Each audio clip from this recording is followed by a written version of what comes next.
Hello students, welcome back to my YouTube channel.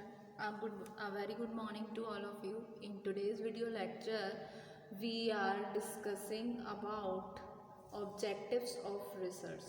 ठीक है, previous वाले वीडियो लेक्चर में हमने रिसर्च के बारे में जाना था कि रिसर्च एक्चुअल में क्या होता है, और ये आपका सब्जेक्ट है research methodology BBA fourth semester में. ठीक है, तो रिसर्च मैथडोलॉजी में हमने रिसर्च के बारे में क्या जाना था. अगर एक कॉमन मैन की लैंग्वेज में जानी तो रिसर्च का मतलब है सर्च फॉर नॉलेज. री का मतलब है दोबारा से. रिसर्च एक आर्ट है, एक साइंटिफिक इन्वेस्टिगेशन है, एक सिस्टमैटिक सर्च है जिससे हम इंफॉर्मेशन गेन करते हैं और नॉलेज लेते हैं एक स्पेसिफिक टॉपिक के रिगार्डिंग. ठीक है, ये एक एकेडमिक एक्टिविटी है और इसके बारे में हमने प्रीवियस वाले वीडियो लेक्चर में हमने पढ़ लिया था. अब हम जानेंगे ऑब्जेक्टिव्स ऑफ रिसर्च, यानी कि क्या उद्देश्य होता है रिसर्च का. जो ऑब्जेक्टिव होता है रिसर्च का वो ये होता है कि हमें क्या करना है, हमें डिस्कवर करना है आंसर को. मतलब कुछ क्वेश्चंस हैं, उनके हमें जवाब जानने हैं, हमें उनके आंसर फाइंड आउट करने हैं. तो जो ऑब्जेक्टिव है रिसर्च का, तो the objective of research is to discover answer to questions through the application of scientific procedure. तो ये किसके थ्रू होता है, कुछ अप्लाई करने से, कुछ एप्लीकेशन यूज़ करने से साइंटिफिक प्रोसीजर्स की. इसमें काफ़ी सारे टेस्ट हैं और हाइपोथेसिस हैं जिसके बिहाफ पर हमें उन क्वेश्चंस का आंसर मिलता है जो हम फाइंड आउट करना चाह रहे हैं. ठीक है, तो जो मेन पर्पस होता है रिसर्च का वो यही है कि हमें फाइंड आउट करना है ट्रुथ जो अब तक हिडन है, अब तक छुपा हुआ है, अभी तक रिवील नहीं हुआ या किसी ने अभी तक उसको डिस्कवर नहीं किया है. तो प्रत्येक रिसर्च स्टडी जो है उसका अपना एक ओन स्पेसिफिक पर्पस होता है. मतलब हम किसी भी मैटर के रिगार्डिंग या किसी भी एक पर्टिकुलर सिचुएशन के रिगार्डिंग, पर्टिकुलर इवेंट के रिगार्डिंग, पर्टिकुलर टॉपिक के रिगार्डिंग कुछ भी हम सर्च कर रहे हैं, कुछ भी रिसर्च कर रहे हैं, तो उसकी स्टडी करने से हमें क्या मिलेगा, हमें क्वेश्चन का आंसर मिलेगा जिसको हम डिस्कवर कर रहे हैं, और इसका एक अपना ओन स्पेसिफिक पर्पस होगा. ठीक है, तो इसके रिगार्डिंग बहुत सारे पॉइंट्स निकल कर आते हैं ऑब्जेक्टिव्स ऑफ रिसर्च के, जिसको हम पॉइंट्स के थ्रू समझेंगे. ठीक है, तो सबसे पहला पॉइंट निकल कर आएगा, अगर हम सोचें रिसर्च ऑब्जेक्टिव के बारे में तो ये फॉल करेंगे एक नंबर ऑफ ब्रॉड ग्रुपिंग्स. ठीक है, तो उन पॉइंट्स के उन ग्रुप को हम पॉइंट्स में करके समझते हैं. सबसे पहला आता है कि ये गेन करता है फैमिलैरिटी विद अ फिनोमेनन और to achieve new insights into it. ठीक है, किसी एक पर्टिकुलर चीज़ के बारे में हमें एक नया नज़रिया देखने को मिलता है जब हम उसके बारे में रिसर्च करते हैं, किसी एक पर्टिकुलर इवेंट के बारे में. तो हम बोल सकते हैं इसको, इसके ऑब्जेक्टिव में कि to gain familiarity with a phenomenon or to achieve new insights into it. ठीक है, तो ये जो स्टडी की इस ऑब्जेक्ट इस व्यू से की, जिसको हम टर्म कह सकते हैं, ये एक्सप्लोरेटरी रिसर्च स्टडी है, या इसका दूसरा नाम फॉर्मुलेटिव रिसर्च स्टडी, जो कि बेसिक है. ठीक है, फिर ये फर्स्ट ऑब्जेक्टिव हुआ.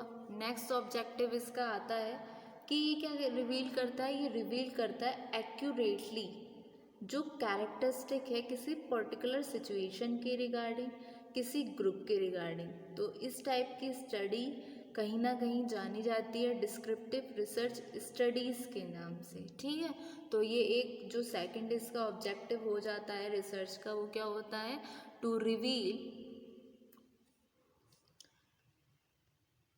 Accurately the characteristics of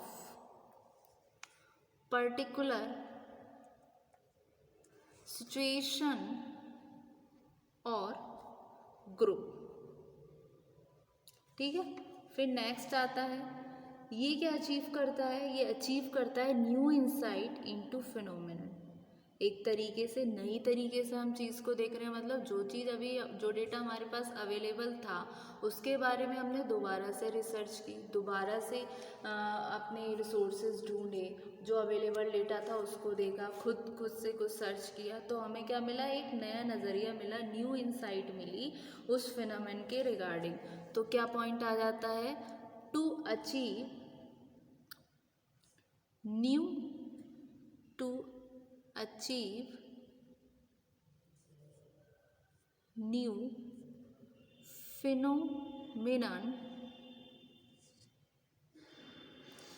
to achieve new insight into phenomenon। Clear?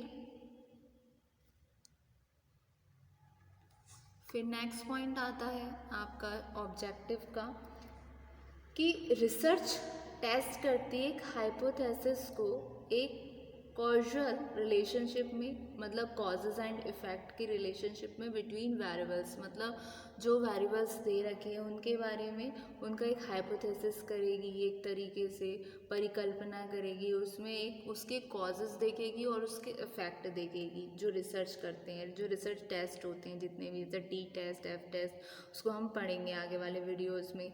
तो रिसर्च टेस्ट करती है एक हाइपोथेसिस, एक कॉजल रिलेशनशिप को बिटवीन वेरिएबल्स में, ये भी एक इसका ऑब्जेक्टिव होता है। तो research test a hypothesis of causal relationship. Causal relationship का मतलब होता है cause and effect relationship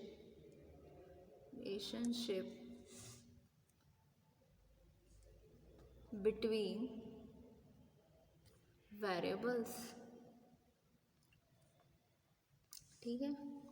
research help करती है हमें डिसीजंस बनाने में, मतलब जिस चीज़ को अभी तक जिस क्वेश्चन को अभी तक किसी ने मतलब सर्च नहीं किया, या कोई ऐसी प्रॉब्लम है जिसका अभी तक एक पूरी तरीके से सॉल्यूशन नहीं मिला, हमने उसके बारे में रिसर्च की, तो ये हेल्प करेगी कहीं ना कहीं हमें उस पर्टिकुलर इवेंट के बारे में, उस पर्टिकुलर सिचुएशन के बारे में डिसीज़न बनाने में। ठीक है? तो research helps in making decisions.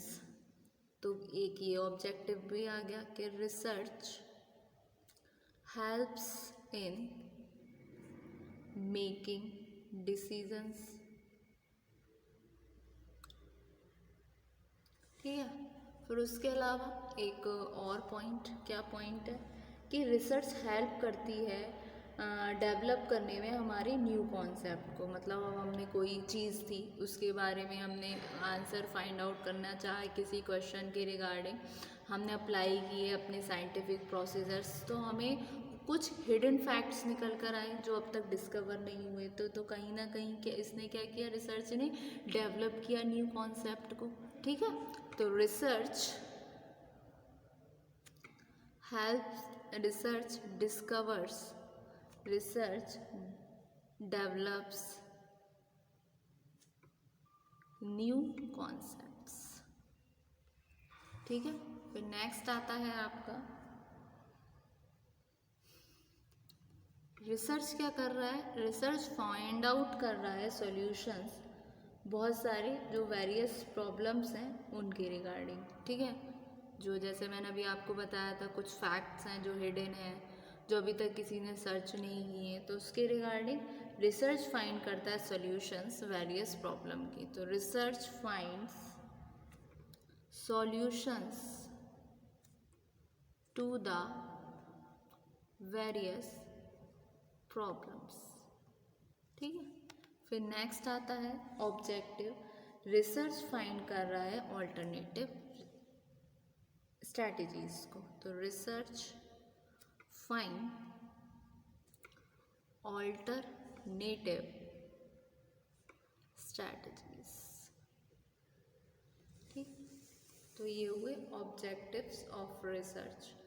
और इसका क्या कॉन्सेप्ट होता है उसके हम प्रीवियस वाले वीडियो में जान चुके थे कि रिसर्च एक तरीके से एक सिस्टमैटिक डिज़ाइन है, कलेक्शन है, एनालिसिस है and reports the findings and solutions है किसी प्रॉब्लम के रिगार्डिंग। ये क्या करता है, रिसर्च आइडेंटिफाई करता है प्रॉब्लम्स को, उसके सॉल्यूशंस निकालते हैं, फिर जो कि हमें हेल्प करता है डिसीजंस लेने में, ये डेवलप करता है हमारे न्यू कॉन्सेप्ट को और फाइंड करता है ऑल्टरनेटिव स्ट्रैटेजीज़ को। ठीक है, तो जैसे ये हुआ आपका ऑब्जेक्टिव्स ऑफ रिसर्च। तो होप सो स्टूडेंट आज के वीडियो लेक्चर में आपको इतना समझ आया। ठीक है, तो एक बार हम इसको गो थ्रू करते हैं ऑब्जेक्टिव ऑफ रिसर्च के को। ठीक है, कॉमन मैन की लैंग्वेज में जैसे मैंने आपको बताया सर्च फॉर नॉलेज है। ठीक है, तो एक बार हम इसको गो थ्रू करते हैं ऑब्जेक्टिव ऑफ रिसर्च को। ठीक है, तो the objective of research is to discover answer to question through the application of scientific procedures. The main purpose of research is to find out the truth which is hidden and has not been discovered by anyone. Each research study has its own specific purpose. ठीक है, और ये रहे points. सबसे पहला to gain familiarity with the phenomenon और to achieve new insight into it. फिर next to reveal accurately the characteristics of particular situation और group. Next, to achieve new insight into phenomenon. Next, research test a hypothesis of causal relationship between variables. फिर next आपका research helps in making decisions. Then आपका research develops new concept. फिर आपका research finds solutions to the various problems. फिर last but not least, research find alternative strategies. ठीक है, तो ये थे आपके objectives of research. ठीक है, अपकमिंग वीडियो लेक्चर में स्टूडेंट हम इनसे आगे डिस्कस करेंगे। ठीक है, thank you so much student.